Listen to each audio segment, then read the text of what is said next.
रखा हुआ था। अब ये आम जो है गल चुका है, ये देखिए ये बिल्कुल नरम हो गया। ये अब हम इसको क्या करेंगे कि छील लेंगे और छीलने के बाद इसका सारा गूदा निकालेंगे, फिर हम आपसे मिलते हैं।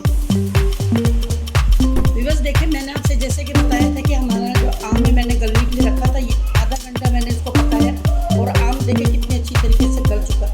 हम क्या करेंगे कि इसका सारा गूदा निकालेंगे और गूदा निकाल के फिर हम इसका शेक बनाएंगे।